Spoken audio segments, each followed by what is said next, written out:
సుమన్ శెట్టి గారి గురించి first week చాలా లోగా ఆడాడు, మనం అందరం చూసినాం. సెకండ్ వీక్లో చాలా ఏమంటే చాలా ఇంప్రూవ్ అయ్యాడు. సో అంటే దేనికి అంటే ఫస్ట్ వీక్ కొంచెం టైం పట్టింది అంతే అంటారు. అంతే ఎవరికైనా. సుమన్ శెట్టి కూడా ఇట్లా అవపోసన పోసి వచ్చి పట్టినవాడు కాదు. అలా వచ్చాడు జనరల్గా, మెల్లమెల్లగా అర్థం చేసుకుంటున్నాడు ఏంటి ఏంటి అని చెప్పి.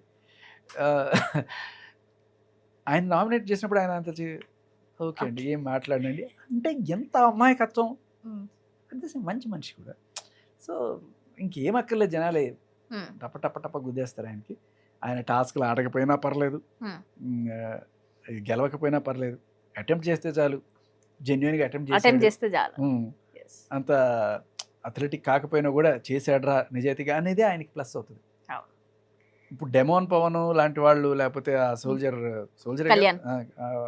సో ఇలాంటి వాళ్ళకి సుమన్ శెట్టికి ఒక టాస్క్ పెట్టారనుకోండి, రన్నింగ్ రేసు, టక టక టక టక పరిగెత్తేసి ఏ అన్నాడు.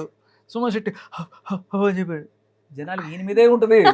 అవును, అప్పటికి ఈయనకే పడతాయి ఓట్లు. అవును నిజంగా. సో ఆయన ఆయన తాహతకి మించి పని చేసి శబాష్ అనిపించుకోడు. అది వీళ్ళకి ఇదేం లేరా లెక్కలేదు చేసేస్తారు అనుకుంటారు. ఇమాన్యుయల్తో కూడా అదే కొంత సింపతి వస్తుంది. పాపం అంత బాడీ వేసుకుని పాపం రుద్దుతూ క్లీన్ చేశాడని ఒక సింపతి ఉంటుంది. మా దాంట్లో ఆదిత్యవం అంత పెద్ద హీరో పాపం అన్నీ మర్చిపోయి పని చేసుకుంటూ ఉండేవాడు.